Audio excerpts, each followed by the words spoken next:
Welcome to Formula World. I'm your host Dylan Shelley, and here's what's on this episode. First up on Formula World, Ricciardo. Everything's messed up right now.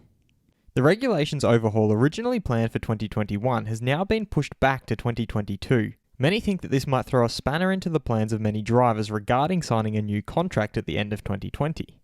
Renault's Daniel Ricciardo, however, feels that drivers would still sign regular contracts despite the change-up.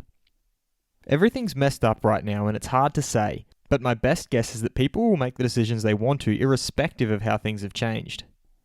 He elaborated further as to why a one-year deal won't be preferred by many drivers.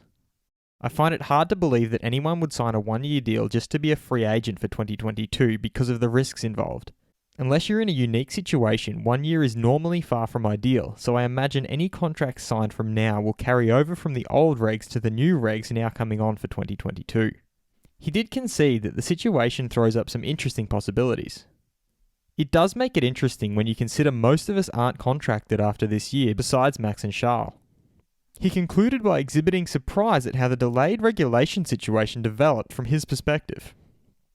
My first thought when I heard the news was surprised that it would be delayed, so I need to digest things more before working out how I feel about it other than that. So much is up in the air right now that anything seems possible. Sainz and Ricciardo Ferrari rumours. Rumours have been circulating in the F1 world hinting that McLaren's Carlos Sainz might be a possible option for Ferrari. And F1 commentator Martin Brundle feels that if the option becomes available that Ferrari should look at him.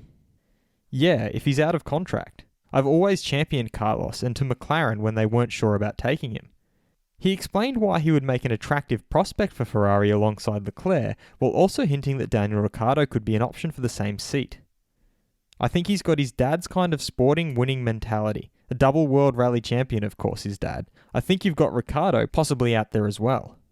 He concluded by discussing how he feels politics is to blame for Sainz's exit from the Red Bull program despite being able to compete well with then teammate Max Verstappen during his rookie year at Toro Rosso. But I think Sainz was very close to Verstappen when they were at Toro Rosso. It got political. It got dad and lad against each other from both sides of the garage and they went with Verstappen, which I think he would do all day long. But I think Carlos was a really good match for him. Fast feed. Red Bull team advisor Helmut Marko was hoping that Formula 1 would send a signal by racing in Melbourne. Red Bull's team principal Christian Horner offered a slightly contrasting view and sees it as the right decision as in the end you have to put the health of the fans, the viewers and the teams first.